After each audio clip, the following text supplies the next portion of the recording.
दोस्तों gas stove पर powder डालते ही आपका काम इतना आसान हो जाएगा। और रोटी बनाना तो बच्चों का खेल होता है। इस तरह की बहुत सारा टिप्स मैं आज सबके साथ शेयर करने वाली हूँ, जो कि आपका जो किचन का काम है ना आसान कर देगा। क्योंकि हम सब होम मेकर्स जो होते हैं ना, हर दिन सुबह उठकर अपने आप के लिए काम करने का एक कंपटीशन बन जाता है। और हम सब आजकल करीब करीब सभी लोग यानी कि होम मेकर हम बहुत ही स्मार्ट हो चुके हैं, इसीलिए घंटों काम नहीं करना चाहते हैं, घंटों का काम मिनटों में ही करना पसंद करते हैं। तो चलिए सबसे पहले मैं आप सबके साथ शेयर करूंगी। इस टूथपेस्ट को लेकर मैंने 1 कप करीब पानी दिया है। और जिस तरह से हम 2 बार ब्रश करते हैं ना, करीब उतना ही इसमें टूथपेस्ट डालनी है। तो मैं यहाँ पे कोलगेट का यूज़ कर रही हूँ।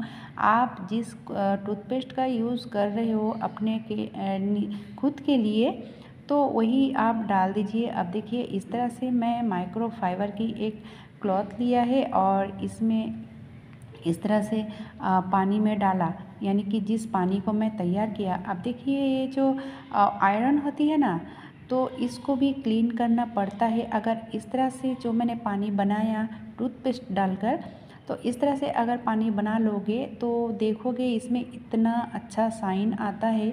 बहुत ही ज़बरदस्त ये काम करता है, एकदम नए जैसे हो जाता है। अगर आपका आयरन ज़्यादा गंदा है तो आप डायरेक्ट टूथपेस्ट इसमें ही डालिए और थोड़ा सा स्क्रबर या फिर कपड़े लेकर रगड़ लीजिए, ठीक है। और इलेक्ट्रॉनिक के और भी बहुत सारा चीज़ है जो कि हम इस तरह से क्लीन कर सकते हैं, ठीक है। तो जो ट्यूब लाइट है या फिर बल्ब है, आप उसको भी क्लीन कर सकते हो इस पानी से। बहुत ही आसान तरीके से क्लीन हो जाता है।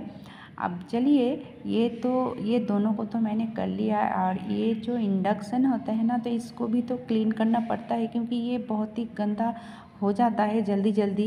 इसको भी हम उसी पानी से क्लीन करेंगे, लेकिन ये सिर्फ क्लॉथ में नहीं क्लीन होगा, इसलिए मैंने यहाँ पे स्क्रबर की मदद ली है और उसी पानी में भिगोकर अच्छे से निचोड़ लिया है, ठीक है। अच्छे से निचोड़ लेने के बाद इस तरह से रगड़ोगे थोड़ा सा तो ये क्लीन हो जाता है। क्योंकि ये जो टूथपेस्ट होती है ना, बहुत ही पावरफुल होती है। ज़रा सा आप डालते हो तो इसमें क्लीन हो जाती है।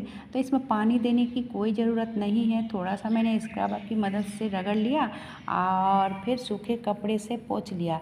ये हो गया ना चकाचक। अब चलिए देख लेते हैं अगली टिप्स। तो अगली टिप्स क्या है कि इस तरह की जो साग होती है ना, तो इसको कट करना बहुत ही आसान काम नहीं होता है। क्योंकि इसको कट करने के लिए जाते हैं तो ये हाथों की मुट्ठी से ना इधर उधर फैल जाता है, ठीक है। तो आप अगर इस रबर बैंड का यूज़ करते हो तो वो इधर उधर फैलेगा नहीं, ये आपके हिसाब से ही कट हो जाती है। ये बहुत ही अच्छा तरीका है। आप देखिए, आप अगर चाकू में कट कर रहे हो ना, तो उससे ज़्यादा जल्दी या फिर बहुत ही अच्छा लगेगा ये सीज़र की मदद से, ठीक है। अगर आप किचन में एक सीज़र रख लेते हो ना, तो आपका काम इतना आसान होगा कि आप सोच भी नहीं सकते हो। तो मैं सजेस्ट करूँगी कि हर किसी को किचन में अपने पास एक सीज़र रखना बहुत ही ज़रूरी है। क्योंकि ये जो छोटी छोटी जो पाउच होती है ना, पैकेट होती है, तो उसको भी कट करना पड़ता है। बहुत सारे लोगों को मैंने देखा है दांतों की मदद से ही कट कर लेती है, लेकिन वो अच्छी बात नहीं है दोस्तों। एक सीज़र रख लीजिए, आपका काम बहुत ही आसान हो जाती है। ये देखिए घंटों का काम मिनटों में ही हो जाएगा। क्योंकि ये जो कैंची है ना, कैंची की मदद से बहुत ही जल्दी काम बन जाता है। तो आप इस तरह से कोई भी इस तरह की सब्जियां आप कट कर सकते हो, ठीक है। अब चलिए देख लेते हैं अगली टिप्स जो है ना, ये बहुत ही ज़बरदस्त है। क्योंकि हम जब रोटी बनाते हैं तो सिर्फ रोटी बनाने के लिए ही नहीं बनाते हैं। घर के और भी बहुत सदस्य रहते हैं जो कि उसको गोल गोल रोटी खाना पसंद होता है। लेकिन कभी कभी क्या होता है, जो नई नई नई जो किचन में आए हो उनके लिए तो बहुत ही डिफ़िकल्ट हो जाता है ना गोल गोल रोटी बनाना। लेकिन हम इस काम को बहुत ही आसानी से कर सकते हैं, और चुपके से आप कर लोगे ना तो किसी को पता भी नहीं चलेगा। ये देखिए, आप जितना बड़ा रोटी बनाना चाहते हो ना, पहले तो बेल लीजिए। हिंदुस्तान की नक्शा हो या फिर पाकिस्तान की नक्शा हो, कोई बात नहीं है। इस तरह की कटोरी लेकर ना आप इसको इस तरह से कट कर लीजिए, तो आपका कहीं से भी टेढ़ा मेढ़ा नहीं होगा, एकदम से गोल गोल रोटी बनेगा। अब चलिए, मैं यहाँ पे दिखाऊंगी कि जो लोग बाहर रहते हो ना, पढ़ाई की वजह से हो या फिर काम की वजह से हो, अगर आपको रोटी बनाना आता है और रोटी बनाकर खाना चाहते हो, अगर चकरी बेलन नहीं है ना, तो आप बहुत ही आसानी से इस प्लास्टिक की मदद से रोटी बना सकते हो। जैसे कि सब लोगों को पता है, प्लास्टिक में खाना बनाने का या फिर इस तरह से टच होने का अच्छा नहीं है, तो फिर भी आप कभी कभी ये काम कर सकते हो। जैसे कि मैंने यहाँ पे एक लोई बना के उसमें डाला है, और ये जो फ्लैट थाली है ना, तो फ्लैट कोई भी चीज़ ले लीजिए और इस तरह से आप प्रेस करोगे तो रोटी बनके तैयार होगा। लेकिन दोस्तों, मैं कहूँगी इस तरह से अगर आप रोटी बनाते हो ना, तो ये रोटी ज़्यादा बड़े नहीं होंगे, ठीक है, छोटा छोटा ही बनेगा। तो बड़ा कैसे बनाऊं? तो बड़ा बनाने के लिए बहुत ही आसान तरीका है।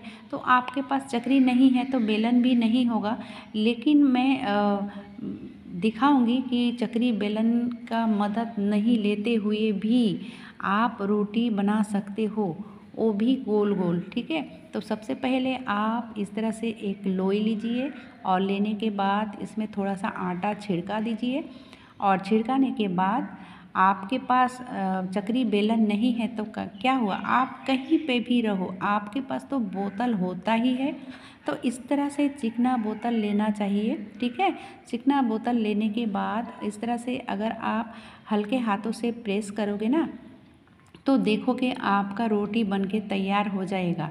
तो ये देखिए दोस्तों, मैं कहूँगी अगर आप प्लास्टिक में कवर करना नहीं चाहते हो, तो आप किसी भी फ्लैट थाली के नीचे, यानी कि थाली के पीछे आप रखकर भी बोतल की मदद से बेल सकते हो। अगर गोल गोल रोटी खाना पसंद है तो उसी प्रोसेस को आपको करनी है। ये जो कटोरी है ना गोल गोल, तो उसकी मदद से आप इस तरह से कट कर सकते हो। बहुत ही आसान तरीका है, तो है ना, बहुत ही आसान तरीका। और सबसे बड़ी बात ये है कि जो लोग कभी भी रोटी नहीं बनाए हैं, वो भी रोटी बहुत ही आसान तरीके से बना पाओगे, ठीक है। अब चलिए देख लेते हैं अगली टिप्स। जो मैंने कहा है कि गैस स्टोव पर पाउडर छिड़काते ही आपका काम हो जाएगा आसान। जैसे कि मैंने अभी मछलियाँ तला था, और ये देखिए पूरा गैस स्टोव पर ऑयली ऑयली हो चुका है, और इसको क्लीन करना कोई मामूली बात नहीं है, ठीक है। तो इसको मामूली कैसे बनाएं, ये देखिए दोस्तों, यहाँ पे मैंने लिया है पाउडर। अगर आपके पास एक्सपायर पाउडर है तो आप उसका भी यूज़ कर सकते हो। तो एक्सपायर पाउडर भी आपका काम आ जाती है, ठीक है। सबसे मज़े की बात ये है कि यहाँ पे पानी नहीं लगेगी। आप सूखे कपड़े से इस तरह से ना क्लीन कर सकते हो, बहुत ही आसान तरीके से। ये जो स्टोव आपका क्लीन होगा ना, एकदम से नए जैसे चकाचक हो जाएगा। अगर आपका गैस स्टोव ऑयली हो चुका है, यानी कि तेल छिड़क गया है पूरा गैस स्टोव पर, तो आप थोड़ा सा पाउडर छिड़का कर इस तरह से सूखे कपड़े से पोंछ लोगे ना, तो बहुत ही एकदम से नए जैसे हो जाएगा। आप एक बार होने से भी ट्राई करके देखोगे, क्योंकि इसको ट्राई करने के लिए आपका एक्स्ट्रा कोई खर्च नहीं होती है। कैसा लगा दोस्तों आज का ये वीडियो? अच्छा लगा है तो छोटा सा एक लाइक कीजिए और ज़्यादा से ज़्यादा शेयर कीजिए। आज के लिए बस इतना ही।